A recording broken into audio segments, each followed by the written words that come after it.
Hi everyone, happy new moon in Gemini. Michelle here from michellesmidheaven.com, and today we're going to take a look at the chart for the new lunation in Gemini, which will be the blueprint of the events that will take place in this entire lunar cycle, so until the next new moon on July 14th. It's in Gemini, so the twins ruler Mercury is activated. So his current enclosure that I talked about last time, as well as his upcoming retrograde journey, is going to be highlighted for us this month. And I'll address that around the end of June when Mercury actually turns retrograde.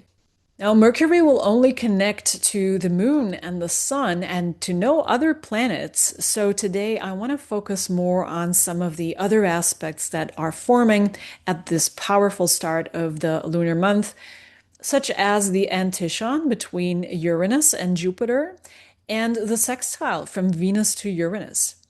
Venus and Leo will also be trining Neptune, actually, and opposing Pluto. And later on, Mars will conjoin Uranus in the beginning of July, and so on and so forth. There is so much, I don't know where to start. Right now, actually, Uranus is in the North Bending, which is the place that squares the lunar nodes.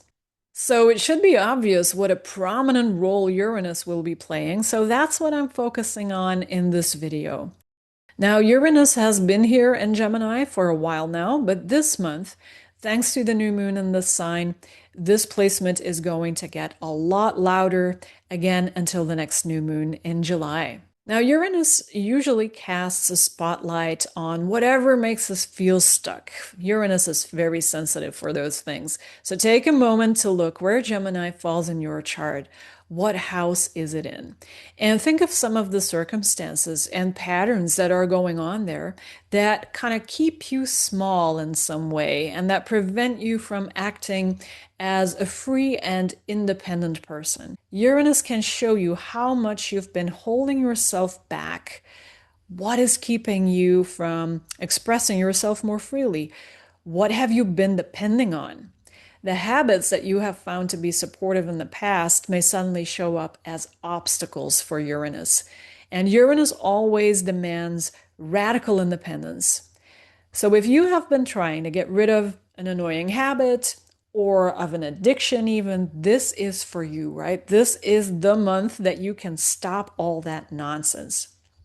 And I guess for me personally, it's probably going to be a good month to get a little more selective with the information that I'm feeding to my mind. When I am working, for example, and I need to take a break, I no longer want to scroll on Instagram or Facebook because I sometimes just need a break for 5 minutes, but inevitably always half an hour or longer, stupidly scrolling my life away. And while I definitely enjoy some funny clips now and then just to relax, there is way too much annoying stuff out there. Propaganda, the manipulation of the algorithms, not to mention the AI slop. And it's gotten a lot easier for me to let that go since Uranus has moved into Gemini in April. But this lunar month really is the big push.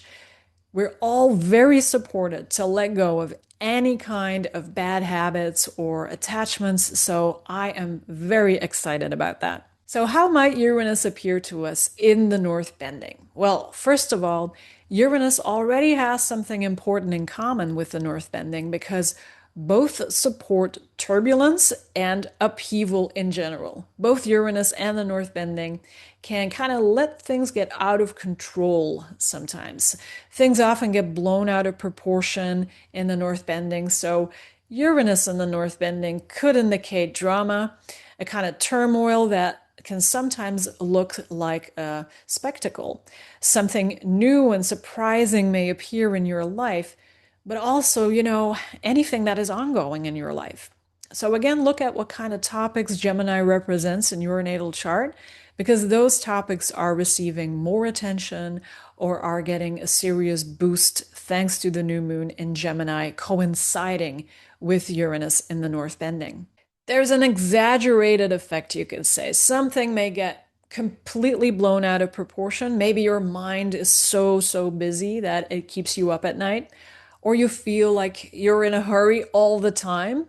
Maybe there are too many ideas floating around and you want to do 100 things all at once. Things maybe that seem impossible, but you're trying it anyway. And it can feel like an incredible surge of energy. It can be quite stressful too, because you don't have enough time to commit to all the possibilities that come to mind. And definitely, it can also be very overwhelming for the nervous system in the sense that you might be even burning yourself out. Everything seems to speed up, or you're too impatient to wait, maybe, and you make impulsive decisions or even take drastic measures. And in that sense, it's possible that this month you'll feel a tendency to take more risks than usual because you might feel there's no other way of getting where you want to be unless you do something radical that other people would find crazy. Thinking of the enclosure of Mercury as well, right? And so, why not? Why wait for something exciting to happen? Why not actively pursue it? Go against the grain. Be different. Be eccentric. Don't let any surprises happen to you when you can be the one who is unpredictable. So, again, Mercury is in an enclosure, so we're being pushed to be a little more resourceful and creative. Mercury and Uranus are going to try to escape all of that, right? So there is the potential for dramatic events, which also means that it might be a very emotionally charged time. Yes, yes, yes, even in a more detached sign like Gemini, and Uranus too can represent cold objectivity. But the North bending is a point in the lunar path, and the moon represents our emotions.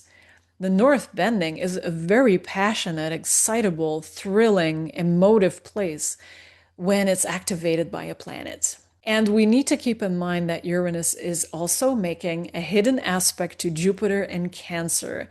And we know that Jupiter too likes to magnify and exaggerate things, especially when he's in the sign of his exaltation, Cancer. So that's Uranus on the North Bending. And you can actually learn all about how I interpret the lunar nodes and the bendings in a pre-recorded class where I go really, really deep into all of that. I'll leave the link below. Jupiter at 26 degrees and 50 minutes of Cancer is currently moving toward the degree that mirrors Uranus at 2 degrees and 52 minutes in Gemini currently. And if we would fold the chart along the solstice axis, we could fold it on 0 degrees of Cancer. We see Jupiter and Uranus come together. They are both at the same distance from the solstice point and they mirror one another. That's an Antiscion, and it has the power to connect two planets in a hidden and a more mysterious way. Not only is Uranus in a position that stirs the emotions, the North Bending, we know how rebellious, how unreserved, unrestricted, how independent and wild Uranus can be.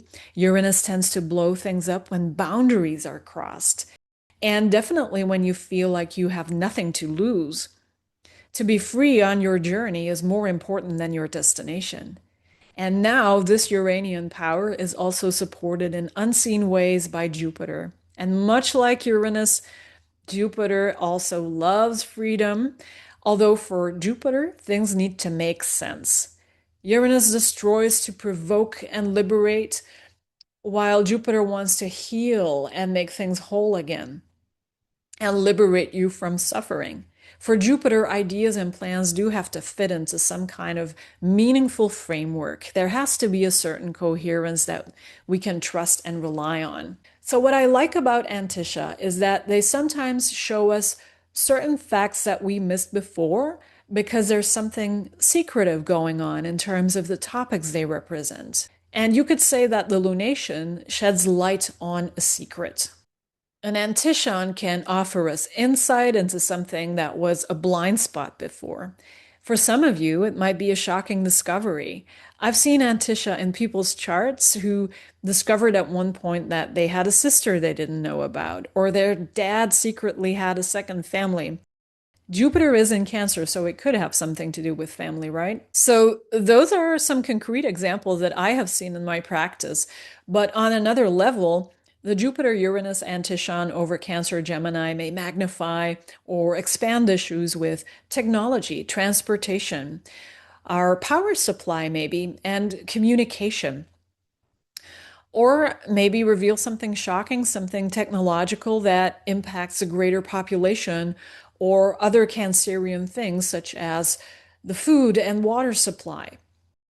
Maybe for some of us on a more personal level, it might be about receiving very, very valuable insights that reveal what is keeping you in a mental and emotional prison. For example, it could be a discussion you have with someone, and you suddenly realize that while you're having an argument with someone, it's based on some kind of misunderstanding, or the other person's argument becomes like a mirror for something within yourself that you haven't looked at. You know, when you realize that you're actually accusing someone of doing something that you have been guilty of doing yourself. The Antiscion connects air with water, and that's not an easy combination. It's about that old conflict between thoughts and feelings, mind and body, as the emotions are stored in the body. So, Uranus Jupiter can help you align those parts and let you know how a radical shift in your thoughts and feelings can set you free. Uranus and Jupiter are working together, right? Supporting each other's agenda, but maybe in a hidden way. Maybe it doesn't become obvious, you know? Sometimes things can be brooding in the background and we don't notice it until it's suddenly revealed to us with a shock, and then it may be too late, or we might never know. But we are going to pay attention, right?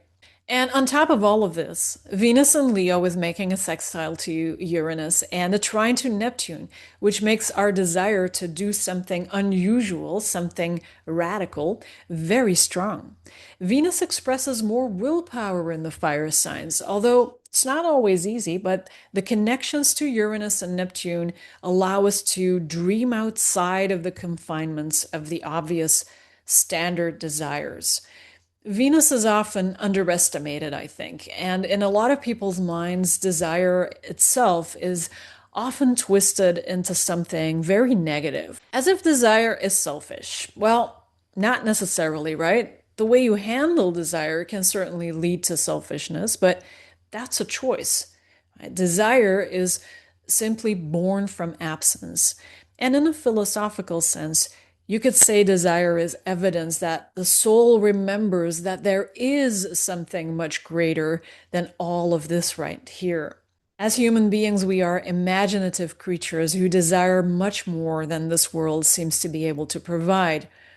We are experiencing mortal life, but we're also haunted by this little spark inside that knows about infinity, that knows about immortality. And maybe this is why transhumanists who forgot about that spark believe they need to create immortality through technology.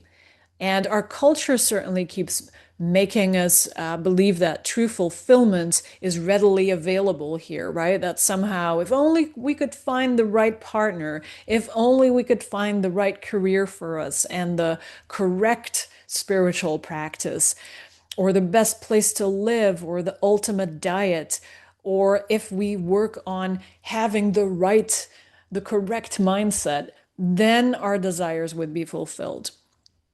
But Venus connecting within 3 degrees to Uranus on the north bending, as well as to Neptune in the new moon chart, is eager to destroy that illusion and reveal something much more interesting, actually. Because feeling true Venusian desire is in itself the active relation already to something greater than you. And this is such a great time to explore that and contemplate that and radically shift your perspective. Perspective is everything. So if you can shift your perspective on what you think it is you want in this life, I really encourage you to do that. And I want to thank you for your time, and I wish you all a beautiful month ahead. Be well until next time.